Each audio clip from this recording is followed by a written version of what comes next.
Hello class 12. This is chapter 3 matrices. Chapter 2 को हम postpone करेंगे इनवर्स ट्रिग्नोमेट्रिकल फंक्शन, उसको हम बाद में पढ़ेंगे। पहले चैप्टर 3 कंप्लीट कर लें, चैप्टर 4 कंप्लीट कर लें, matrices and then after determinant and then we come on the second topic, second chapter, that is the inverse trigonometrical function. क्योंकि 11 में कुछ टर्म्स इस साल सीबीएसई ने डेवलप किए हैं जिसका यूज है आपका उस चैप्टर में, इसलिए हम उस चैप्टर को भी पोस्टपोन करेंगे। तो चलिए मैट्रिसेस के बारे में जानते हैं, क्या होता है matrices. A set of m numbers, real or imaginary, arranged in the form of a rectangular array of m row and n column are called a matrix। इसको समझिए कि array एक अरेंजमेंट होता है m और n नंबरों का, mn नंबरों का, और रियल होंगे भी चाहे इमेजिनरी होंगे, किस फॉर्म में, एक रेक्टेंगुलर फॉर्म में, उसको बोलते हैं एक मैट्रिक्स। अब देखिए क्या है, आपके पास एक डाटा है, जैसे जो बॉयज हैं मोहन, किशन एंड गोपाल, वो मोहन है 15 notebooks, 5 pencils and 10 pens. Kishan has 10 notebooks, 4 pencils and 2 pens, and Gopal has 3 notebooks, 9 pencils and 5 pens. So we want to arrange this given data in a rectangular form. So we can arrange this data in the form of row and column. So first 15, 10 and 13, first row, first array, second array and third array। तो जो ये arrangement होता है, इसमें देखिए ये जो horizontal line होती है, हॉरिजॉन्टल जो अरेंजमेंट होता है उसको क्या बोलते हैं, रो बोलते हैं, रो। ठीक है, रो मतलब लाइन से आपका मतलब है, और लाइन क्या होता है, हॉरिजॉन्टल होता है। और ये जो अरेंजमेंट है वर्टिकल, ये इसको क्या बोलते हैं, कॉलम बोलते हैं, कॉलम।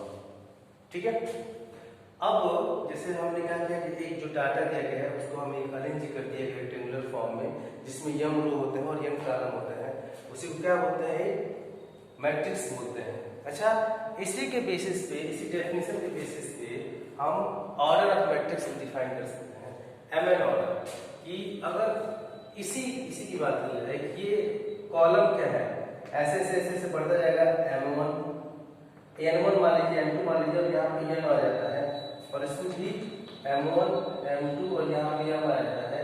तो means what, a matrix which contain m row and n column are called mn order matrix. mn order का वो मैट्रिक्स हो गया। अब इसी में देख लो, इस मैट्रिक्स में कि कितने इसमें रो है, 1 2 3 रोज एंड 3 कॉलम्स, 1 2 3।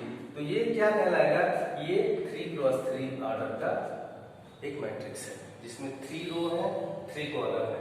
3 क्रॉस 2 का भी होता है, 2 क्रॉस 3 का भी हो जाएगा मैट्रिक्स, 2 क्रॉस 2 का भी होता है। ठीक है, हम डिफरेंट मैट्रिक्स के बारे में, इस चैप्टर के बारे में क्या करेंगे, स्टडी करेंगे। ठीक है,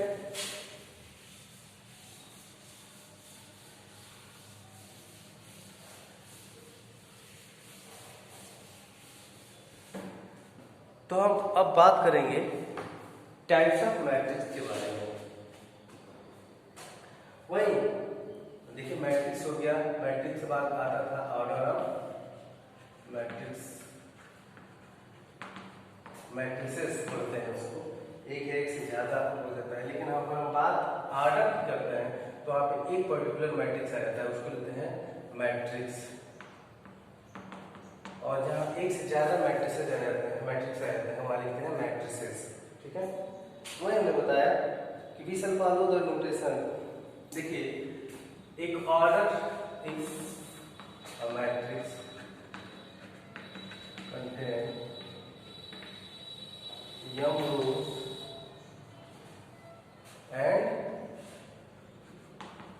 n column, then order of matrix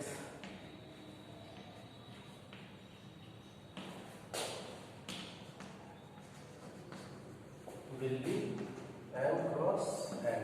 अब इसको रिप्रेजेंट कैसे करते हैं, मान लो उस मैट्रिक्स को हमने a से डिनोट कर दिया और उसमें एलिमेंट क्या है, a i j, i रो और j कॉलम है, तो उसका ऑर्डर होगा m क्रॉस n। ये देखो आई क्या रिप्रेजेंट करता है? रो, और जे क्या करता है? कॉलम, और ये क्या करता है? नंबर। यानी कि आई रो में एम रो है, आई जे इसका जो किसी भी मैट्रिक्स का जो नोटेशन होगा ऑर्डर का वह ऐसे ही होगा, ए आई से एम क्रॉस एन। अब एम क्रॉस एन की डिफरेंट वैल्यू होगी कि वो कितने ऑर्डर का है, 4+3 का है, 3+4 का है, 3+3 का ऑर्डर का मैट्रिक्स है। ठीक है, उसके बाद आता है, अब इसे मान लीजिए एक ऐसे हम लिख देते हैं, ये 0 1, ये भी एक मैट्रिक्स है। तो यहाँ देखिए इसमें रो कितने हैं? 1 2, और कॉलम कितने हैं? एक ही कॉलम है, इसका ऑर्डर हो जाएगा 2+1। अब ऐसे ये हो गया, ये एक मैट्रिक्स हम लिख देते हैं 1 3 4। अब इसमें देखिए रो क्या है? एक ही रो है, और कॉलम कितने बने हैं? 3 कॉलम्स बने हैं। तो इसका जो ऑर्डर होगा 1+3 होगा। इसको लिखते हैं रो इंटू कॉलम। एक अरेंजमेंट होता है जो पहले रो का होता है, उसके बाद कॉलम का होता है। आई बात समझ में? ऐसे ही हम ऑर्डर को डिफाइन कर लेंगे। अब हम बात करते हैं टाइप्स ऑफ मैट्रिसेस के बारे में। आपके पास जो भी टेक्स्ट बुक होगी एनसीईआरटी के अलावा आगे से आएगी, उसमें बहुत ज्यादा डिटेल्स में इस चैप्टर के बारे में दिया है। एनसीईआरटी में हो सकता है कुछ कैंसिल हो जाए। पहला होता है टाइप ऑफ मैट्रिक्स में, types of matrices, column matrix.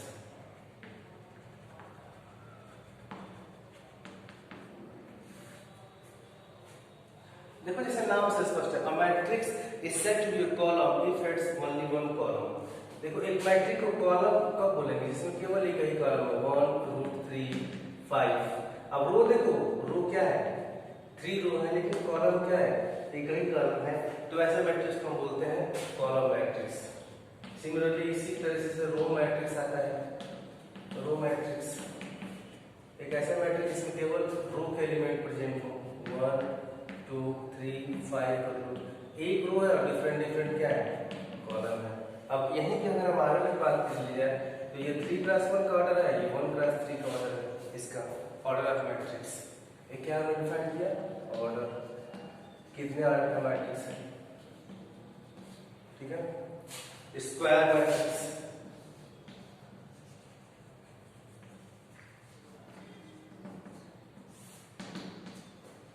देखो अब स्क्वायर नाम आ गया, इसका मतलब इक्वलिटी ऑफ साइड्स, यानी कि जितने रो होंगे उतने ही क्या होंगे? कॉलम होंगे। A matrix which contain equal number of rose and column, equal number of rose and column. तो ये क्या हो सकता है? स्क्वायर मैट्रिक्स क्या हो सकता है? 2+2 ऑर्डर का हो सकता है, 2 रो होंगे, 2 कॉलम होंगे, 3+3 ऑर्डर का हो सकता है, 4+4 ऑर्डर का हो सकता है। यही तो है स्क्वायर मैट्रिक्स। ठीक है, स्क्वायर मैट्रिक्स के बाद आता है डायगोनल मैट्रिक्स। उसके बाद हम करते हैं कि डायगोनल मैट्रिक्स क्या होता है।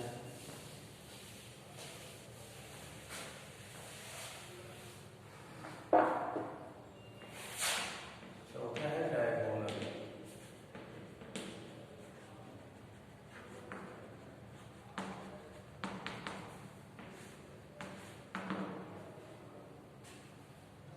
A matrix is known as a diagonal matrix, called as a diagonal matrix in which only diagonal elements are present। एक मैट्रिक्स के एलिमेंट को हम एक मैट्रिक्स को डायगोनल मैट्रिक्स कब बोलेंगे? जब उसमें केवल डायगोनल के एलिमेंट ही प्रेजेंट हो। डायगोनल आपको पता है, कॉर्नर टू कॉर्नर, 1 0 0 0 2 0 0 0 3। आप देख रहे हो कि केवल डायगोनल के एलिमेंट क्या है? प्रेजेंट है। यहाँ पे रियल और इमेजिनरी कोई भी पार्ट हो सकता है, लेकिन केवल डायगोनल हो सकता है। अब आते हैं स्केलर, स्केलर मैट्रिक्स।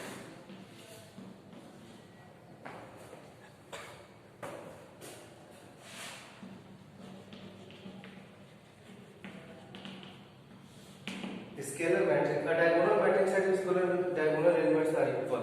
अब देखो यही डायगोनल को ही अगर हम स्केलर बोलना चाहें कि अगर ये डायगोनल के जो भी एलिमेंट्स हैं अगर वो इक्वल हो जाए, ये तीनों पे 1 1 1 1, जैसे एक हम ले रहे हैं यहाँ पे बुक में √3 लिया है, 0 √3 3 0 0 0 रूट 3। अगर डायगोनल के एलिमेंट आपके इक्वल हो जाए, if the element of diagonal are equals in diagonal matrix, then the particular matrix forms are called the scalar matrix। ठीक है। अब उसके बाद होता है आइडेंटिटी मैट्रिक्स। आइडेंटिटी मैट्रिक्स में ही ये होता है कि अगर डायगोनल के एलिमेंट यूनिटी हो जाए, वन हो जाए, if all the elements of diagonal matrix becomes one, then the particular matrix are known as the identity matrix। क्या बोलते हैं उसको? Identity matrix. उसके बाद आता है zero matrix.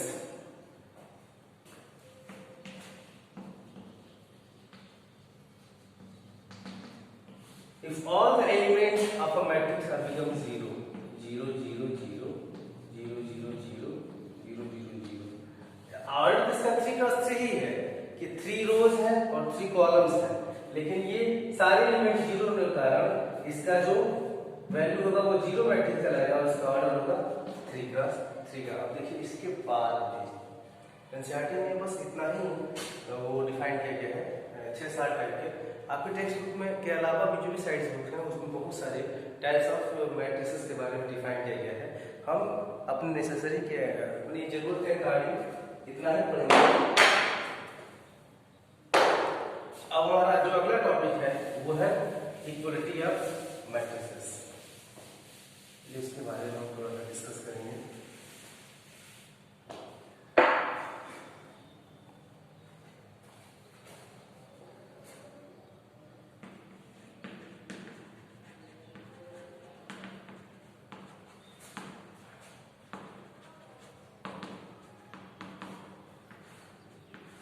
Equality of matrix, two matrices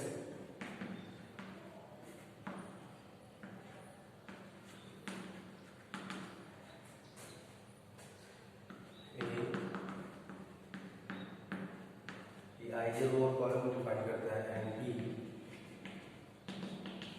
मान लो B एलिमेंट है, B IJ are set to equal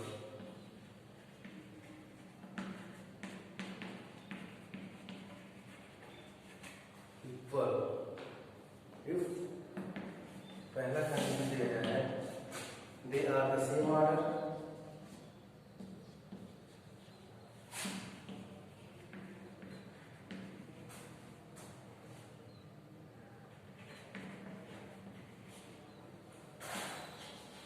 दूसरा each element of A is equal to the corresponding element of B, each element of A is equal to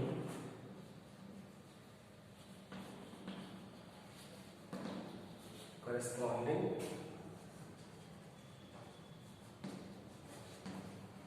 element of B।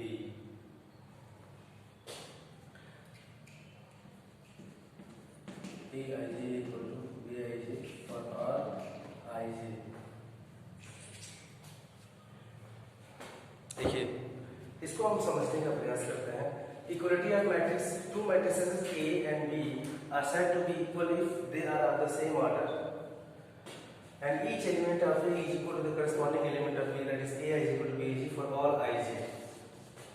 देखो दो matrix को हम equal कब कहेंगे, ये comparison का है कि दो मैट्रिक्स हम इक्वल कब कहलाएंगे, जब they are of the same order. अब एग्जांपल हम इसको लेते हैं, मान लीजिए हम लेते हैं 2 1 0 3 and 5 4 3 2। यहाँ देखो ये जो इक्वलिटी ऑफ मैट्रिसेस का जो क्राइटेरिया है कि each element of A is equal to corresponding element of B, उसके पहले क्या होते थे यार सेम ऑर्डर, तो से ऑर्डर क्या है इसका भी 2x2 है और इसका भी 2x2 है, क्योंकि there are 2 rows and 2 columns in both the matrices. ठीक है। और सेकंड कह रहा है कि each element of A is equal to the corresponding element of B। Corresponding element यानी कि इसका A11 जो पहला एलिमेंट होगा वही इसके कॉरेस्पॉन्डिंग एलिमेंट के इक्वल हो जाएगा, that is 2 becomes equal to 5, 1 equal to 4, 0 equal to 3 and 3 equal to 2। अगर ये दोनों मैट्रिक्स इक्वल है, ठीक है। तो ये था आपका इक्वलिटी ऑफ टू मैट्रिसेस। अब इस पे कुछ क्वेश्चंस एग्जाम्पल आपके दिए गए हैं, इस पे आपको फॉर्म करने होंगे, क्वेश्चंस सॉल्व करने होंगे। ज़्यादा कुछ नहीं है, आपका एक्सरसाइज 3.1 शुरू हो गया। चलिए कुछ क्वेश्चन करके समझने का प्रयास करते हैं, ये कैसे होगा कैसे नहीं होगा। पहला ही क्वेश्चन है एक्सरसाइज 3.1 का। एक मैट्रिक्स ए दे दिया है, क्वेश्चन नंबर 1 3 2 35 √3 5 -2 -1 19 5/2 -5 -7 12 and 17। पहला है order of the matrix.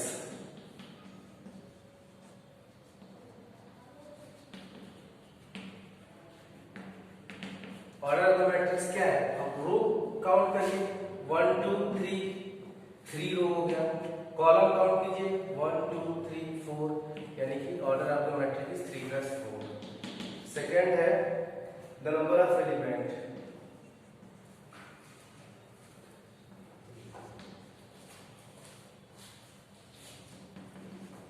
Three cross 4 = 12।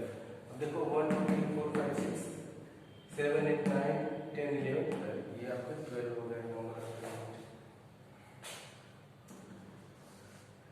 Right the element A13। इसका मतलब समझिए, A13 का मतलब हो गया फर्स्ट रो और थर्ड कॉलम, यानी कि फर्स्ट रो और थर्ड कॉलम, ये होगा A13 19। फर्स्ट रो का फर्स्ट एलिमेंट और थर्ड, ये हो जाएगा 19। ऐसे जितने भी क्वेश्चन दिए गए हैं आपको ऐसे ही करना है। उसके बाद 821 पूछ रहा है, 833 पूछ रहा है, 824 पूछ रहा है, 823 पूछ रहा है, ठीक है। आप एक्सरसाइज को सॉल्व करने की कोशिश करेंगे। इसका सॉल्यूशन हम नेक्स्ट वीडियो में डालेंगे, उसके बाद ऑपरेशन ऑफ मैट्रिक्स का टॉपिक शुरू किया जाएगा। Thank you.